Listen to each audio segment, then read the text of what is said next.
ruta metabólica que se encarga de crear glucosa a partir de compuestos que no son carbohidratos. Ahora, para entender cómo sucede la gluconeogénesis, hay que recordar a la glucólisis.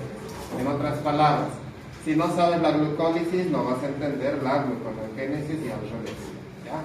Son dos rutas metabólicas que están muy relacionadas entre sí por la gran mayoría de sus reacciones químicas. Entonces, ya hemos realizado la definición de gluconeogénesis, ¿verdad? Creación de nuevas moléculas de glucosa a partir de precursores que no son carbohidratos. ¿Cuál era la definición de glucólisis? La glucólisis era una secuencia de reacciones donde yo oxidaba una molécula de glucosa hacia dos moléculas de piruvato, ¿verdad? Entonces, en la glucólisis yo inicio con glucosa y termino en piruvato. En la gluconeogénesis yo voy a iniciar de distintos sustratos y mi objetivo es terminar en glucosa, al revés, ¿ya? Ahora, ¿dónde ocurría la glucólisis? ¿En qué parte de la célula?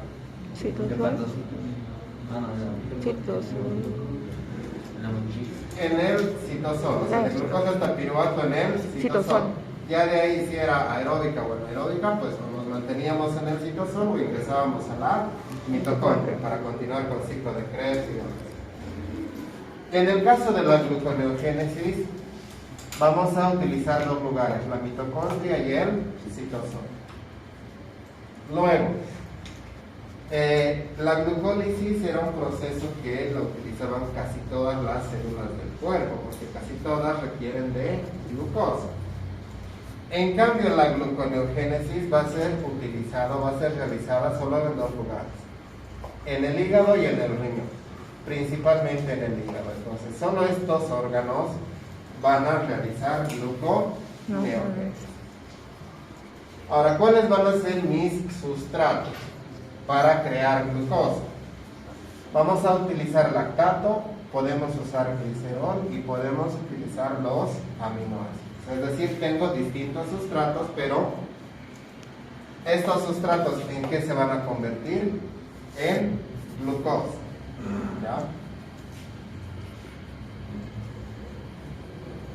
Nosotros sabemos que tenemos glucógeno almacenado en el hígado. Entonces, el glucógeno almacenado en el hígado, el glucógeno hepático, se degrada hacia glucosa.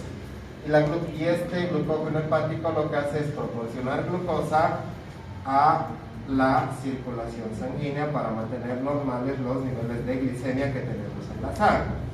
Que esta glucosa sea distribuida a todas las células del cuerpo. Ese es el objetivo del glucógeno hepático. Teníamos también glucógeno en el músculo, pero ¿qué pasaba con el glucógeno del músculo? Que este no sale del músculo, ¿verdad? Solamente es para el músculo. Entonces,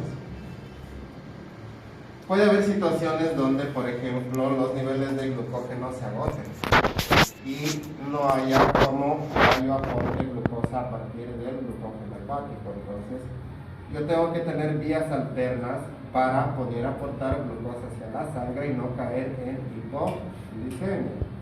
Entonces, justamente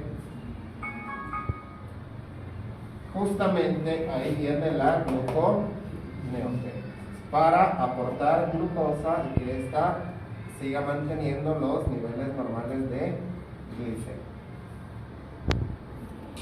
Entonces, sabemos que la glucosa es muy importante para casi todas nuestras células. El cerebro consume gran cantidad de glucosa. Los eritrocitos dependen igual de la glucosa para obtener su energía. Ahora, ya sea en periodos de ayuno o de ejercicio, los niveles de glucógeno van a caer. Es decir, una persona que no ha comido durante todo un día, si bien no está aportando carbohidratos a partir de la dieta, no está aportando glucosa a través de los alimentos, pero aún así su organismo sigue funcionando. ¿Y eso es por qué? Porque estamos utilizando nuestras reservas de glucógeno. Pero nuestras reservas de glucógeno no son eternas. Generalmente un día es lo que nos dura el glucógeno que tenemos almacenado en el hígado. A partir de o después de ese tiempo, una vez que hemos acabado el glucógeno hepático, tenemos que empezar a utilizar otras vías. Igual, en el ejercicio agotamos los niveles de glucógeno, ya sea el muscular y también el hepático. Entonces, tanto gluconeogénesis como glucólisis, como vamos a ver, son rutas metabólicas que van a compartir muchas reacciones en común.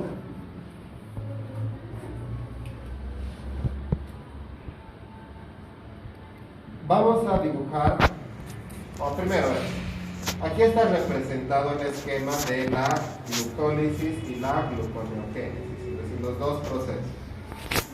Vamos a repasar rapidito la glucólisis. En el caso de la glucólisis, lo vamos a hacer acá, ¿ya? Partíamos con la glucosa, ¿verdad?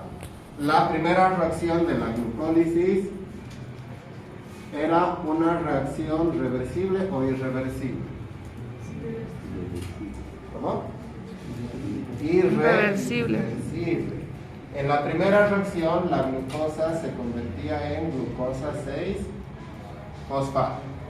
Eso era realizada por la hexocinasa o la gluco... A ver.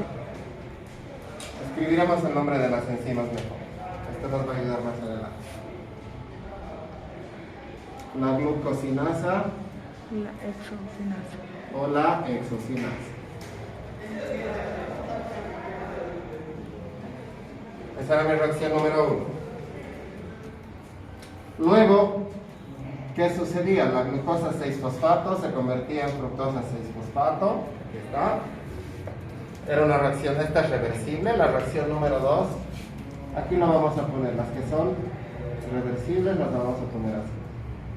Esta es irreversible. La 1 es irreversible, la 2 es reversible. Llegábamos a la reacción número 3. En la reacción número 3, la fructosa 6-fosfato se convertía en fructosa 1,6-bis-fosfato. Esta reacción era irreversible. También entonces era una reacción reguladora. Entonces directamente yo lo voy a cortar porque si no esto no va a entrar toda la... Esto aunque sea lo haremos así. Entonces la 2 era de glucosa 6-fosfato a fructosa 6-fosfato. Y de fructosa 6-fosfato, a ver cómo lo estamos escribiendo. Fructosa 1,6-bis-fosfato. Entonces, esta reacción número 1 en la glucólisis irreversible, la reacción número 2 también es irreversible. La reacción número 3 de la glucólisis era realizada por la fosfofructosinasa 1. Ahí lo vamos a escribir, fosfofructosinasa 1. Luego, la fructosa 6-fosfato se divide en dos, el gliceraldehído 3-fosfato y la dihidroxiacetona fosfato.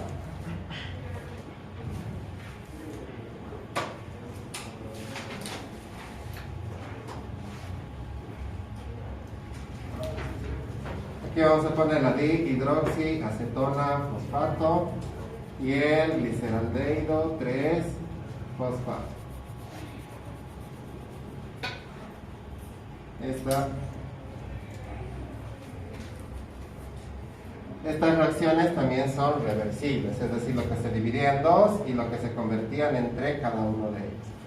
Con la glucólisis continuamos con el gliceraldehído 3-fosfato hasta llegar a la reacción número 9. La reacción número 9 yo tenía el fosfenolpiruvato hacia piruvato. Esa reacción me interesa.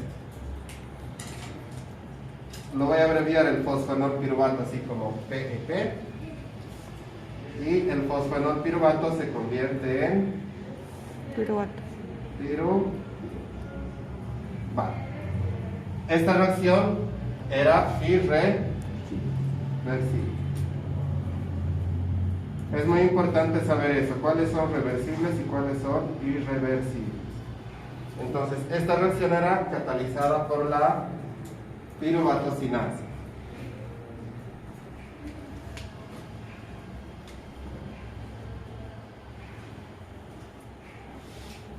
Piruvatocinasa. Ya. Ahora, esto ocurría en el citosol. Si estoy en condiciones anaeróbicas, es decir, que no hay oxígeno o la célula no tiene mitocondria, ¿qué sucede con el piruvato?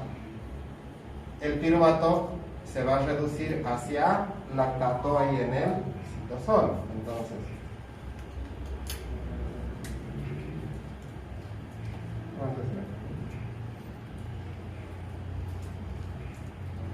esta reacción era reversible.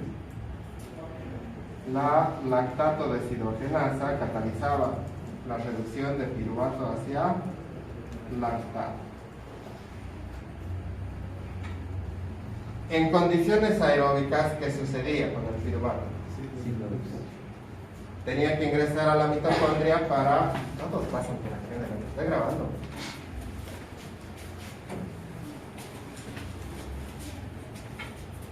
En condiciones aeróbicas, entonces, yo tengo que ingresar a la mitocondria. Entonces, ingresaba el piruvato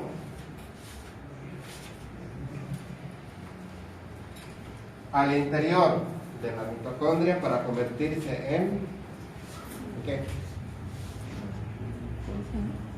Acetilcoenzima A.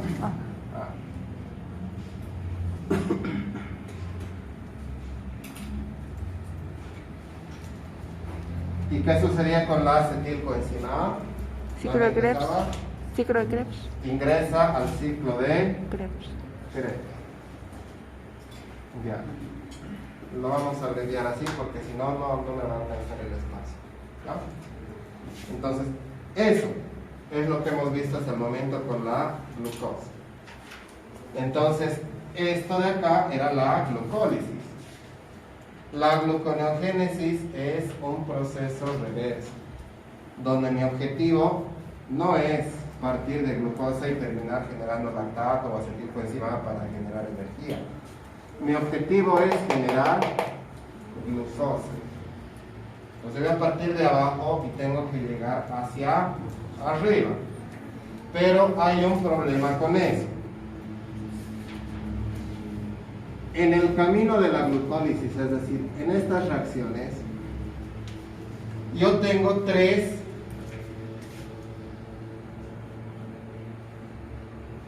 en la reacción de esa. Yo tengo tres que son irreversibles.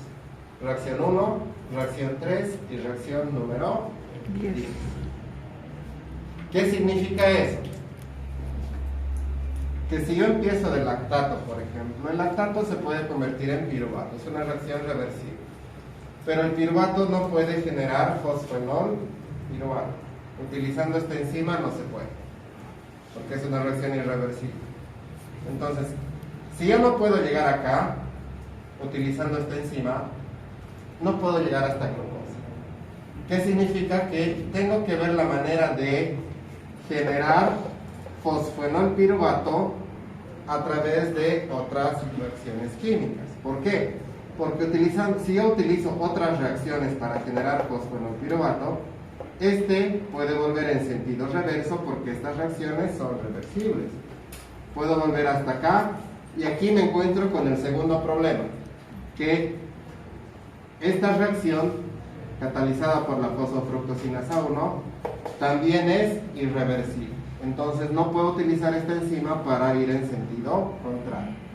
Tengo que ver la manera de cómo realizar el proceso reverso utilizando otra enzima. Si llego a hacer eso, esta reacción es reversible y al final me quedo con el último problema, que sería que utilizando la glucosinasa o benzosinasa yo no puedo generar glucosa a partir de glucosa 6-fosfato. Se tiene que utilizar otra enzima. Entonces, en sí la diferencia entre la glucólisis y la gluconeogénesis está principalmente en estas tres partes, en las reacciones que son irreversibles en la glucosa. Entonces, justamente vamos a ver cómo solucionamos ese problema acá. Aquí estamos en el interior de la mitocondria, ¿ya? Hace rato aquí estamos, del fosfonol piruvato hacia piruvato, de fosfonol piruvato hacia piruvato, utilizando la piruvatocinasa. ¿Qué hemos dicho que sucedía con el piruvato? Ingresaba a la mitocondria para convertirse en acetilcoenzima A. Entonces, el piruvato ingresa y se va a convertir en acetilcoenzima A. ¿Y esa molécula de acetilcoenzima A para qué utilizaba?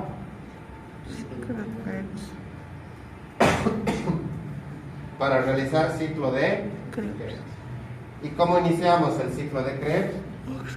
¿Cuál era la primera reacción del ciclo de Krebs? Oxaloacetato. La cancioncita, pues. Se condensa el acetil. Del oxaloacetato más el acetilcoenzima A. Exactamente. El acetilcoenzima A va a ingresar, se va a condensar con el oxaloacetato. Y ambos van a generar ¿qué? Citrato. ¿Sí? En ese orden seguimos y el citrato realizaba una vueltita en el ciclo de Krebs hasta regenerar oxaloacetato. Bien. Pero yo no quiero hacer eso. Lo que yo quiero es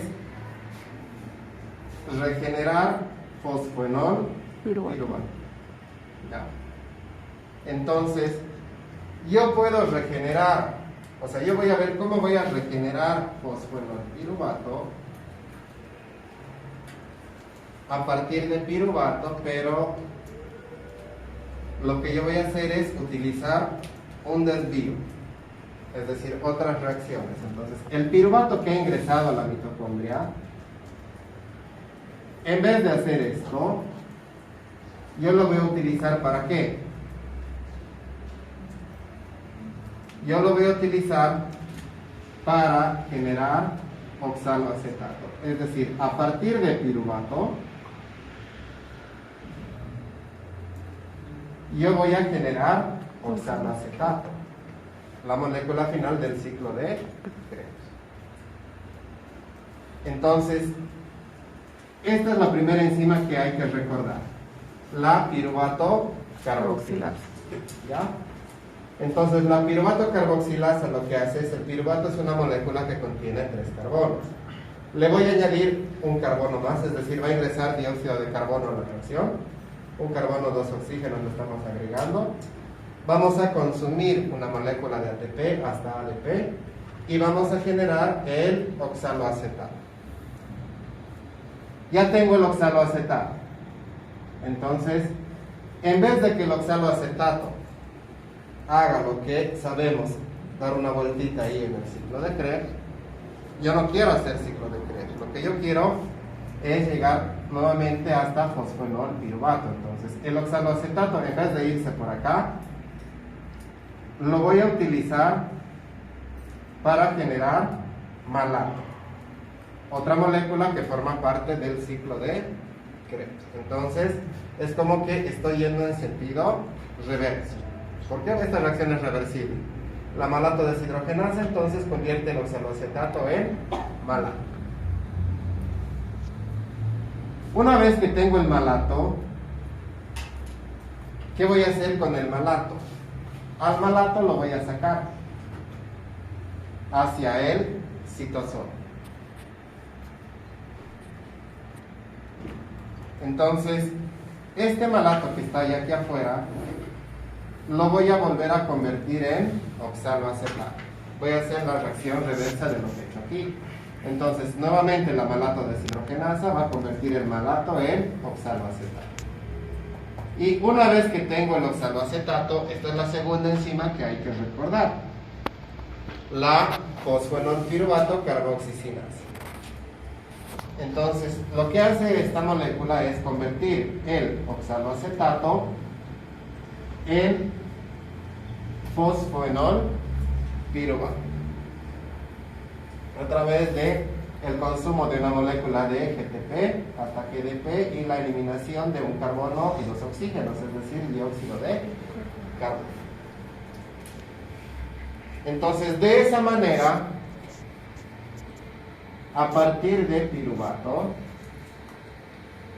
yo he podido convertir o regenerar fosfoenol piruvato, ya que no podía utilizar directamente la piruvatocinasa, porque esto es un proceso irreversible. Entonces, lo que yo he hecho es hacer dos reacciones para volver al principio. Entonces, el piruvato que ingresaba acá, hacia la mitocondria, ¿qué he hecho? Al piruvato lo he desviado hacia la formación de ¿qué? Primeramente, oxaloacetato, ¿verdad?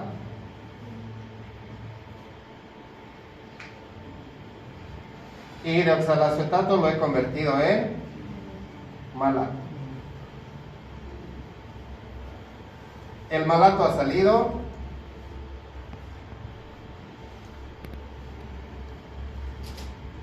Y al salir el malato, ¿en qué se ha convertido nuevamente? En oxaloacetato. Lo vamos a poner así.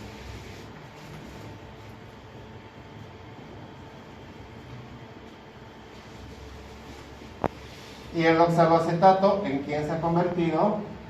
Fosfoenol piruvato. En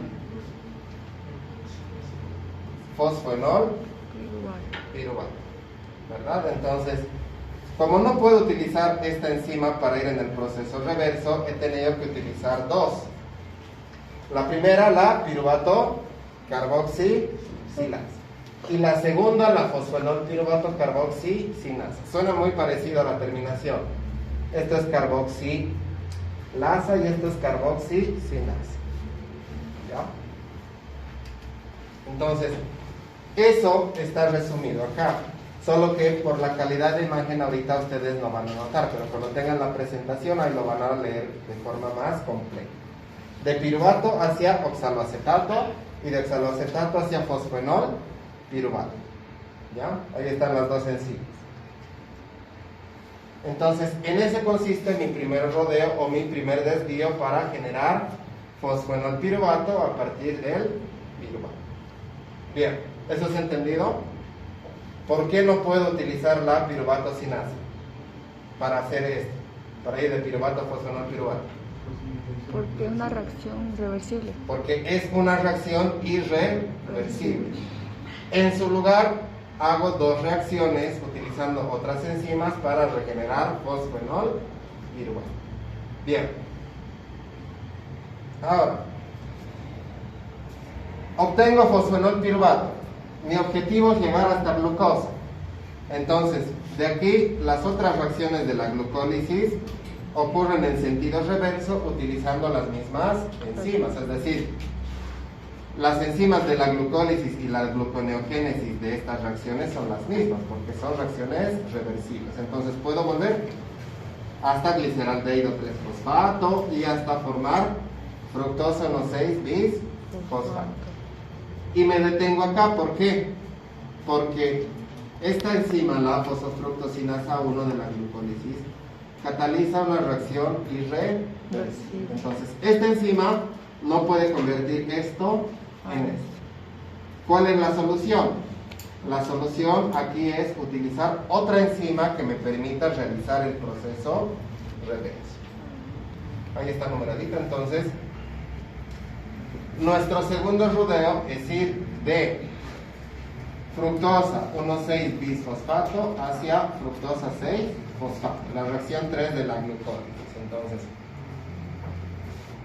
esto lo voy a borrar para que se note.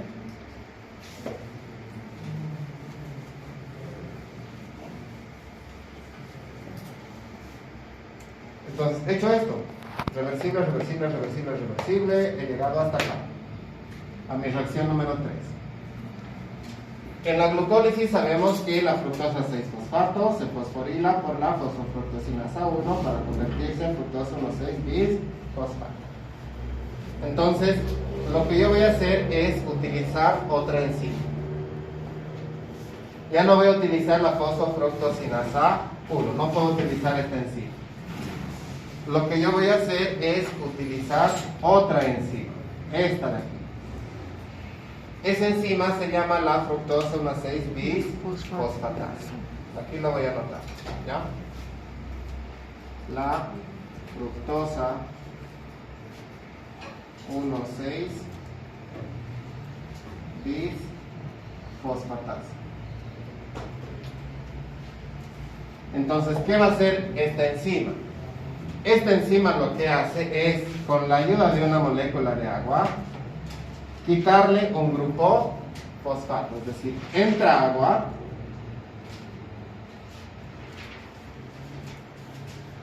y le voy a quitar un grupo fosfato a esta. Esta tiene 2. Le elimino. Sale el grupo fosfato y ahora solamente me queda con un solo grupo fosfato. Es decir, esta reacción se caracteriza por la eliminación del grupo fosfato. Entonces, aquí simplemente se elimina el fosfato. No sale en forma de, o sea, no se va un ADP o cosas por el estilo. No generamos energía en esto, no generamos ATP. Es simplemente la eliminación de un fosfato a través de una molécula o con la ayuda de una molécula de agua. Entonces, esta es la tercera enzima que tienen que acordar.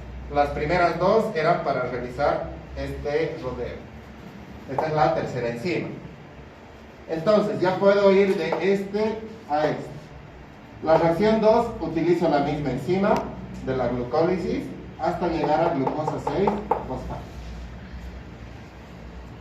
Llego a la glucosa 6-fosfato. ¿Y cuál es el problema? Que no puedo utilizar ni la glucosinasa ni la exocinasa, porque también son reacciones que solamente van de glucosa a glucosa 6-fosfato y no en sentido contrario. reverso. Entonces, mi tercer rodeo es justamente eso. Ver la alternativa de utilizar otra enzima que me permita realizar eso y no usar esta. Entonces, mi tercer rodeo va de glucosa 6-fosfato hacia glucosa.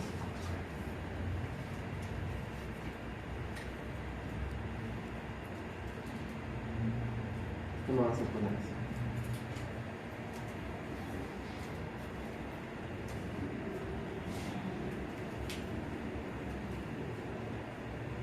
Esta enzima de acá ya la conocen, ya hemos hablado de esta.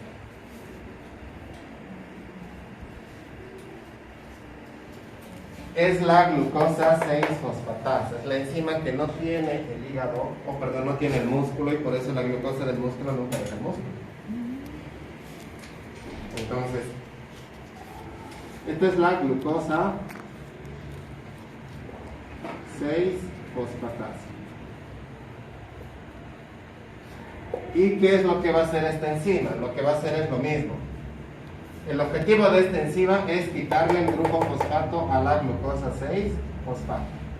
Entonces, con la ayuda de una molécula de agua, le va a quitar el grupo fosfato, se elimina el fosfato y obtenemos glucosa. Entonces, ya hemos generado, a partir de piruvato, hemos llegado hasta la glucosa. Entonces, ¿por qué no estamos hablando de estas enzimas? Porque son las mismas, glucólisis y gluconeogénesis van a utilizar las mismas enzimas. Porque son enzimas que catalizan reacciones reversibles. Pueden ir hacia abajo o pueden ir hacia arriba. La diferencia está en qué enzimas, entre la glucólisis y la gluconeogénesis. La glucólisis utiliza esta, porque estamos yendo de arriba hacia abajo. Usamos glucosinasa, exocinasa, fosfofructosinasa 1, piruvato, sinasa. Pero si yo quiero regenerar glucosa, utilizo diferentes enzimas. ¿En qué reacciones? En esta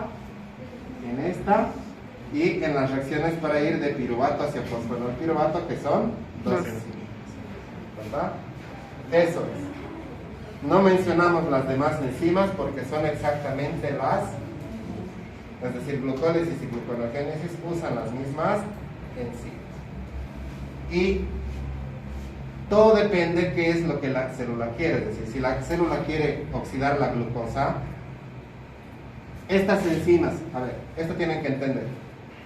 ¿Por qué entonces si glucólisis y gluconeogénesis comparten muchas reacciones en común, cómo es que o se oxida la glucosa o se regenera la glucosa? Porque son dos procesos contrarios. Eso significa que si yo quiero oxidar la glucosa, quiero tener energía de la glucosa, yo voy a activar estas enzimas. Y al mismo tiempo voy a inhibir las enzimas de la gluconeogénesis para asegurarme de que yo vaya en un solo sentido. ¿Qué pasa si yo quiero regenerar glucosa a partir de piruvato? Voy a inhibir estas enzimas y al mismo tiempo voy a activar las enzimas de la gluconeogénesis. En esos tres puntos. Nada más. Entonces, de esa manera me aseguro de o ir hacia la oxidación de la glucosa o la regeneración de la glucosa. Esa es la única diferencia. Ahora, si hemos entendido eso, lo único que tenemos que aumentar aquí es que en la gluconeogénesis hemos dicho que podíamos utilizar tres sustratos: el lactato, aminoácidos y el glicerol. Entonces, ¿cómo a partir de lactato, aminoácidos y glicerol yo puedo crear glucosa? Entonces, primer sustrato, el lactato. ¿Dónde está el lactato a nivel metabólico? Aquí. ¿Dónde o cuándo generamos lactato? El lactato lo genera el músculo. Cuando estamos realizando actividad física, el músculo realiza glucólisis anaeróbica. Entonces, aquí está el músculo donde el músculo va a agarrar y va a oxidar la glucosa hasta, bueno, de glucosa hasta piruvato ya sabemos, y por la lactato deshidrogenasa de piruvato hacia lactato, todo esto. Ahora, mi objetivo es a partir del lactato generar glucosa. ¿Por qué el músculo, o sea, el músculo podría regenerar de lactato hacia piruvato? A ver si me han entendido. ¿Sí o no? ¿Por qué no? ¿Cómo y por qué no puede? ¿Dónde ocurre la gluconeogénesis? Riñón, hígado. ¿Dónde estamos ahorita? Músculo. ¿Puede? Entonces, el músculo que va a empezar a producir lactato por la actividad física, ese lactato a través de la circulación sanguínea va a ser llevado al hígado. ¿Por qué al hígado? Pues porque el hígado puede realizar gluconeogénesis. Entonces, el hígado va a hacer el proceso reverso, de lactato hacia piruvato. Por la lactato deshidrogenasa, estas reacciones reversibles. Entonces, vamos aquí. Y este proceso de piruvato hacia glucosa ya lo conocemos. Es decir, el piruvato no lo puedo convertir de forma directa en fosfenolpiruvato. Primero lo convierto hasta oxaloacetato y el oxaloacetato regenera fosfenolpiruvato. Lo que hemos mencionado, las dos reacciones anteriores. Una vez que tengo fosfenolpiruvato, sin ningún problema vuelvo hasta este punto. En este punto de fructosa 6-fosfato hacia fructosa 6-fosfato utilizo la fructosa 6-bis-fosfatasa. Regenero, hago la reacción reversible y llego hasta la reacción número 1 de la glucólisis, donde utilizo la glucosa 6-fosfato para generar glucosa. Entonces, el hígado está reciclando, está reutilizando el lactato, un producto del metabolismo energético muscular, y estamos obteniendo glucosa. ¿Y qué va a pasar con esta glucosa? Pues puede salir nuevamente hacia la circulación sanguínea para ser distribuido al organismo, es decir, puede ser nuevamente captado por el músculo. Y el músculo o lo almacena o lo oxida para obtener energía. Este ciclo en el cual yo estoy reutilizando o estoy convirtiendo el lactato en glucosa se llama el ciclo de Cori. ¿Sí? El ciclo de Cori me explica qué le pasa al lactato del músculo, que es realmente reutilizado por el hígado para ser convertido en glucosa, gluconeogénesis, ¿verdad? Y esa glucosa sale y es nuevamente utilizada por las células del Entonces, esto, o el ciclo de Corias, lo utiliza, por ejemplo, el músculo, o también esa glucosa puede ser utilizada por los eritrocitos. ¿Ya? Los eritrocitos, por ejemplo, como no tienen mitocondria y la glucosa es su única fuente de energía, los eritrocitos, por ejemplo, también van a producir lactato, ¿sí? Porque solo realizan glucólisis anaeróbica los eritrocitos. Entonces, igual, el lactato que es producido por ellos, igual nuevamente puede llegar al... ¿sí? Bien.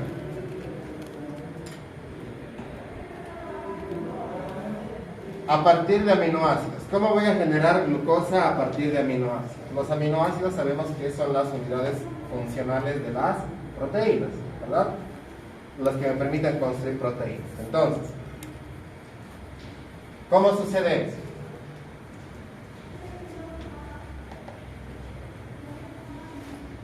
Se puede degradar la proteína muscular, es decir, la proteína que tenemos en el músculo, yo la puedo degradar. ¿Para qué? Si yo degrado la proteína, puedo obtener aminoácidos. En el metabolismo de aminoácidos, lo que sucede es que se tiene que eliminar el amoníaco, es decir, en el metabolismo de aminoácidos se va a generar amoníaco, un compuesto que es tóxico para nuestro cerebro. Entonces, del metabolismo de los aminoácidos, principalmente vamos a generar un aminoácido que se llama el glutamato. ¿Ya? De todo el metabolismo de los 20 aminoácidos, al final todo se resume en la generación de glutamato. Todos de cierta manera van a llegar a producir glutamato. ¿Qué va a suceder con el glutamato? Va a sufrir una transaminación por la alanina aminotransferasa o la ALT.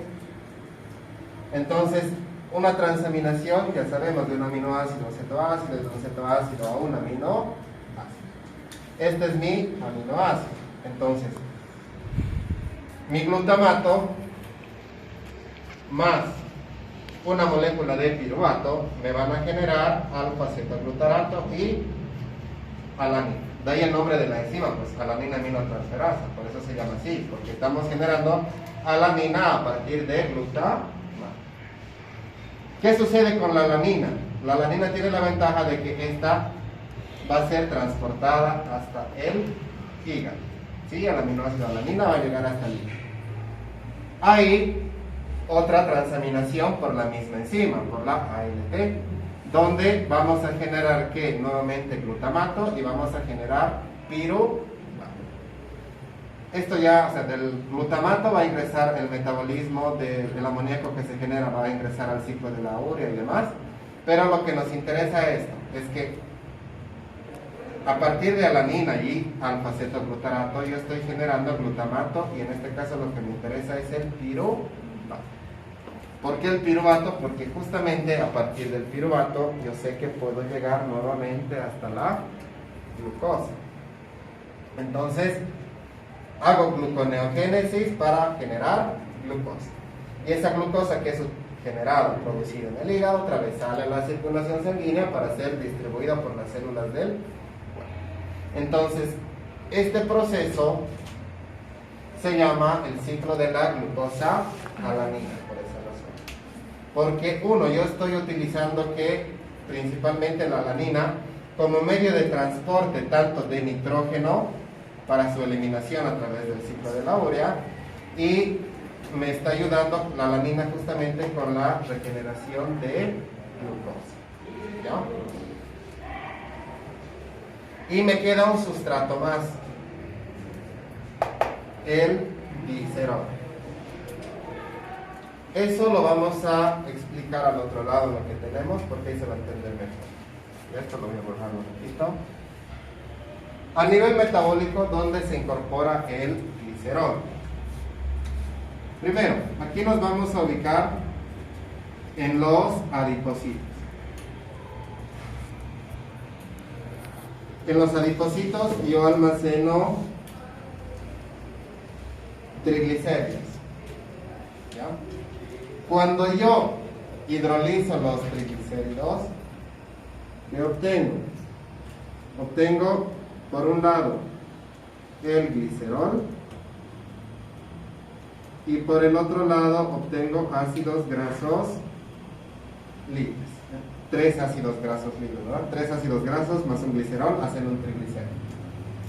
Entonces, ese glicerol que se está generando aquí en los adipocitos va a llegar hasta el hígado y se va a convertir en dihidroxiacetona fosfato. ¿Ya? Y con la dihidroxiacetona fosfato, ¿qué podemos hacer? Ya sabemos, pues. Si estamos ingresando acá, esto tranquilamente puede llegar hasta la generación de glucosa. ¿Ya? ¿Y qué va a suceder con los ácidos grasos? Estos van a ser transportados dentro de la albúmina, junto con la albúmina, hacia el músculo o hígado para ser utilizados como fuente de energía. Entonces, al final los ácidos grasos cuando se oxidan, ¿qué producen? La beta-oxidación. ¿Qué producíamos? Cuando yo hacía beta-oxidación, agarraba un ácido graso, le iba quitando 2 carbonos a la vez, generando acetilcoenzima A. Y esa molécula de acetilcoenzima A, como estábamos dentro de la mitocondria, ingresaba para realizar el ciclo de Krebs y producir NR. Ya. Entonces de ahí proviene ese glicerol que estamos metiendo para generar ya sea nuevas moléculas de glucosa. ¿Sí? De bien. Entonces el glicerol lo utilizamos como un producto que deriva de la lipólisis de los triglicéridos, es decir, de la degradación de los triglicéridos.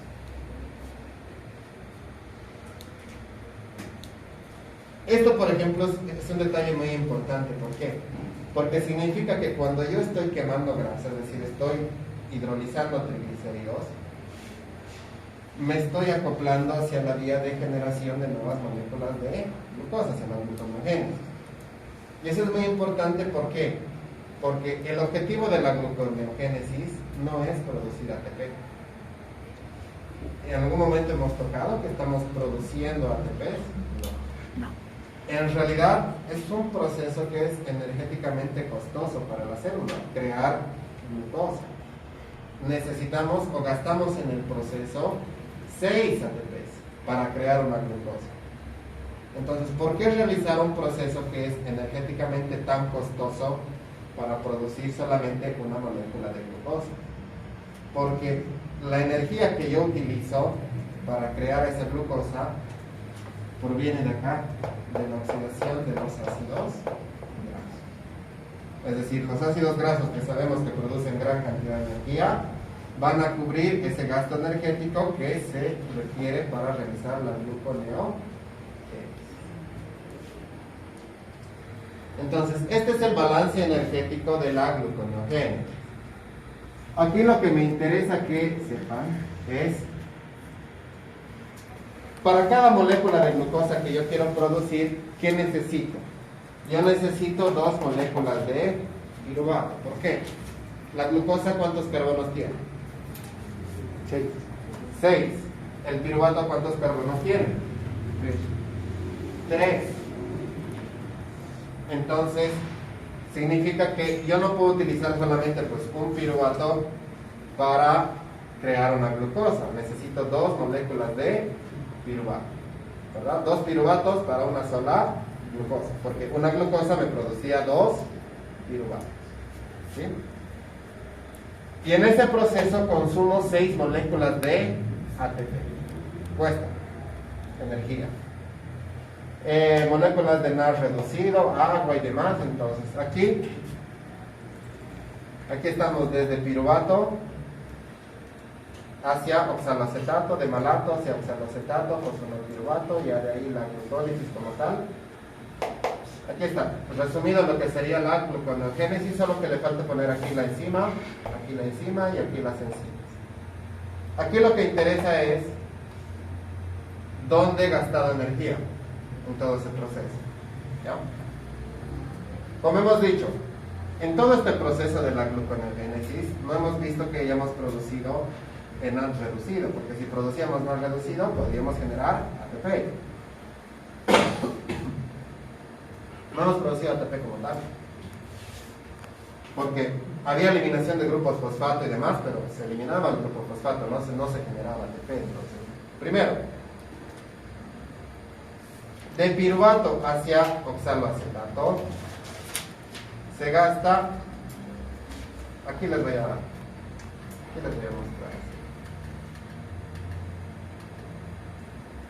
Aquí. De piruvato hacia oxaloacetato estoy consumiendo un ATP. Si yo necesito 2 piruvatos para crear una glucosa, significa que en total, para llegar hasta la glucosa, ¿cuántos piruvatos he utilizado? Pues 2. Significa que estas reacciones se están haciendo 2 veces. Entonces el gasto es por 2. Así que aquí, entrar en la red contable. Entonces, por esta razón, acá se están gastando 2 ATPs, de ir de piruvato hacia oxaloacetato. De oxaloacetato hacia malato, por ejemplo, yo voy de NAD reducido hacia NAD oxidado. Se van a fijar en las reacciones si yo produzco NAD oxidado. Salgo hacia el citosol igual. Y lo que me interesa es esto. De oxaloacetato hacia fosfoenol piruvato. Otra vez se los voy a poner para que nos entendamos. Aquí. De oxaloacetato hacia fosfoenol piruvato utilizamos GTP hasta GDP, como ya sabemos que es como decir ATP.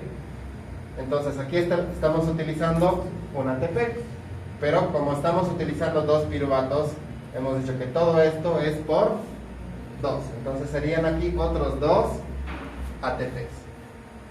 2 aquí con la primera enzima, 2 aquí con la otra enzima que hay que recordar. ¿Sí? Esta y esta. Hasta ahí entonces, ¿cuántos ATPs vamos? 4.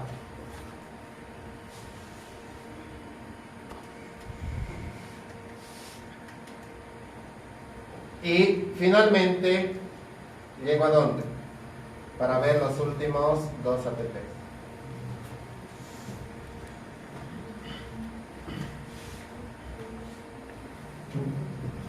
A ver, ¿quién se da cuenta? 1,3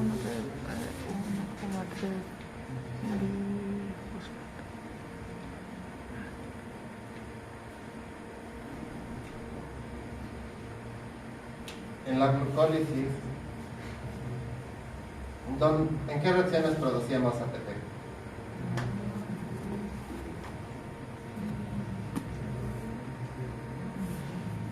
En la reacción número 1 hacíamos un gasto de ATP, ¿verdad? Luego fíjense, de glucosa a glucosa 6-fosfato, de glucosa 6-fosfato a glucosa 6-fosfato, de ahí esto se dividía en 2, de gliceraldehído 3-fosfato hacia 1,3-bisfosfoglicerol. ¿Qué piensas en la noche?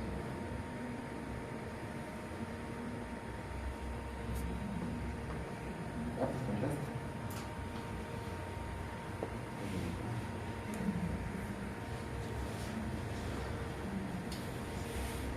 A ver, y de ahí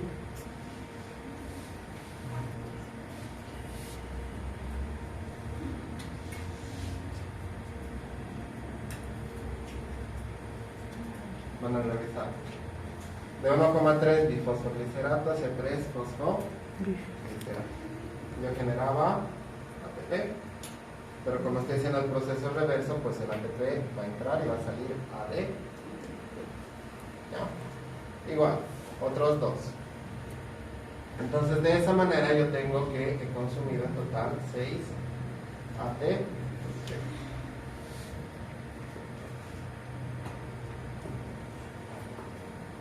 Y por último, la regulación. Aquí vamos a hacer un resumen de la regulación. Vamos a hablar tanto de activadores como de inhibidores. A este lado están las enzimas de las reacciones 1, 3 y 10 de la glucólisis, y a este otro lado están las enzimas de la gluconeogénesis, de las mismas reacciones químicas. En la 10 sabemos que utilizamos, o sea, en la última de la glucólisis, el proceso de piruvato hacia fosfonolpiruvato, usábamos 2 enzimas. Después es la 1 y 1. Entonces, si yo quiero hacer glucólisis, si estas 3 enzimas están funcionando, estas tienen que estar inhibidas para que yo vaya de arriba hacia abajo. Si yo quiero ir de abajo hacia arriba, estas tienen que estar funcionando y estas tienen que estar inhibidas. Es como un semáforo, ¿sí? Para ir en un sentido o en otro.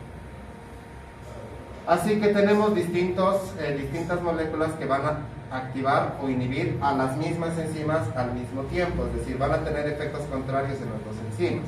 Por ejemplo, la hexocinasa. En la reacción 1 de la glucólisis, la hexocinasa era inhibida por la glucosa 6-fosfato, por el producto. Entonces, la glucosa 6-fosfato, aquí está con color rojo, inhibe la hexocinasa, pero activa la glucosa 6-fosfatasa. ¿Entienden lo que está haciendo? Esta molécula inhibe esta enzima. Eso significa que la glucosa no se va a convertir en glucosa 6-fosfato. Y como esta molécula activa esta, la reacción va a tener lugar solamente en este sentido. Lo mismo sucede con cada una de las moléculas que tenemos allá en medio. Entonces, tenemos la fructosa 2,6-bisfosfato, que activa esta, pero inhibe esta. El AMP, activador de esta, y a su lado yo veo que es inhibidor de esta. Y es seguir la lógica de eso. ¿Ya? Entonces, igual. Aquí para estas dos enzimas de la gluconeogénesis, esta por ejemplo es inhibida por el ADP, activado por el acetilcoenzima. En realidad, tanto los activadores como los inhibidores de la glucólisis y la gluconeogénesis son casi los mismos. Simplemente que aquí hay más activadores que no hemos mencionado antes. Por ejemplo, antes nunca les mencioné a los protones como activadores de esta enzima, ¿ya? Entonces, si comparan, vamos a tener que van a coincidir casi todos. ¿Ya? Van a ser las mismas moléculas que van a actuar tanto como activadores o inhibidores. Bien. Y por último, vamos a ver la relación que existe entre la actividad de, ya sea la síntesis del glucógeno, o, bueno, en este caso estamos con la degradación del glucógeno, la glucogenólisis, la glucólisis y la oxidación del piruvato. En dos situaciones. Tras la alimentación, es decir, después de haber consumido alimentos que contienen carbohidratos, o en situaciones de ayuno o que el paciente tiene diabetes mellitus. Entonces, primero vamos con una situación donde hemos consumido alimentos que contienen carbohidratos. ¿Ya? Hemos comido. Comemos. Se hidroliza, se absorbe la glucosa y ¿qué sucede? Primero, a nivel del metabolismo del glucógeno, la glucógeno sintasa se activa. ¿Qué hacía la glucógeno sintasa? Era la enzima que inicia la síntesis de glucógeno. ¿Qué significa? Que la glucosa que se ha absorbido va a ser captada y va a ir primeramente a almacenarse en forma de glucógeno. Tanto la glucosinasa como la fosfofructosinasa van a estar activadas. ¿Qué significa? ¿Dónde juega la glucosinasa y la fosfofructosinasa 1? En la glucólisis, reacciones 1 y 3. ¿Qué significa? Que la glucosa que entra en la célula va a ingresar hacia su oxidación.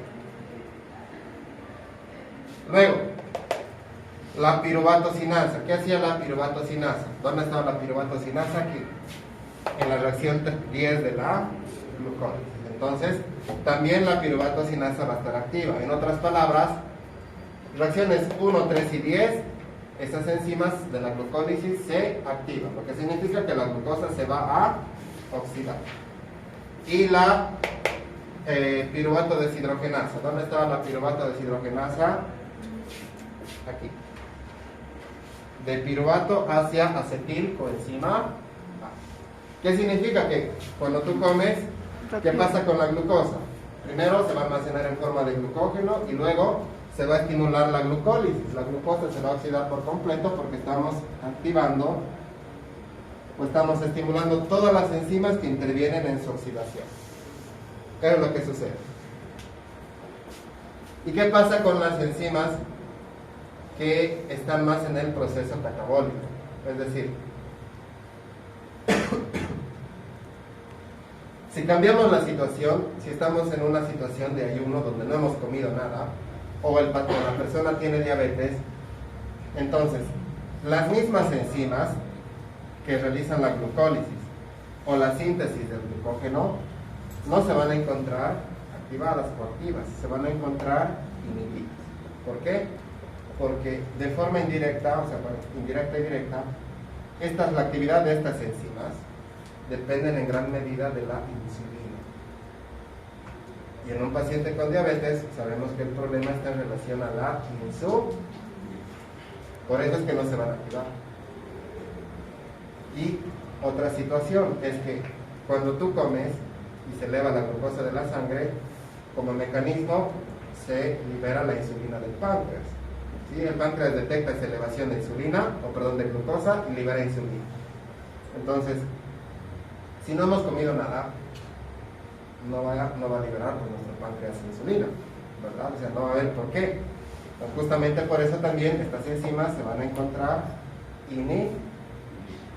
Entonces, todo este proceso de que la glucosa se vaya hacia la síntesis del glucógeno, la oxidación de la glucosa, no se va a encontrar funcionando. ¿Ya?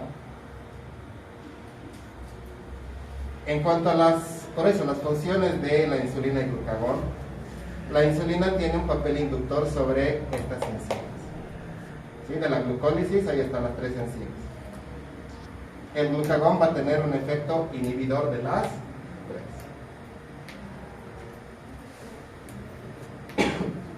Ahora, si nos vamos hacia la gluconeogénesis, lo que van a agarrar ustedes, cópiense la tablita y pónganse lado a lado, para que comparen cómo se va a encontrar las enzimas de la glucólisis, de la glucogenólisis, en ambas situaciones y comparen con la gluconeogénesis. Que se van a dar cuenta que tienen comportamientos contrarios. Que si aquí están activas, aquí están inhibidas. Si estamos acá en situación de ayuno, diabetes mellitus, que estarían inhibidas, aquí están activas. ¿Ya? Se van a comparar ese partido. Entonces fíjense, la piruvato carboxilasa, la fosfonol piruvato carboxilasa, lo que hacíamos de acá, de piruvato hacia fosfonol piruvato, y la glucosa 6-fosfatasa, cuando nosotros comemos alimentos, estas enzimas se encuentran inhibidas, no están funcionando. Pero, situación de ayuno o de diabetes mellitus, estas se van a encontrar activas. ¿Por qué de ayuno? Porque si entiendan el punto. Si estamos en ayuno significa que no hemos comido. Y si no hemos comido tenemos que aportar glucosa a las células del cuerpo. ¿Y cómo hacemos eso? A partir del lactato, a partir del glicerol o a partir de aminoácidos. Entonces, por eso es que en esa situación estas enzimas se van a encontrar activas. Lo mismo en situación de diabetes mellitus. ¿Sí? Bien. Con eso hemos hecho ya la gluconeogénesis. Ahora lo repito.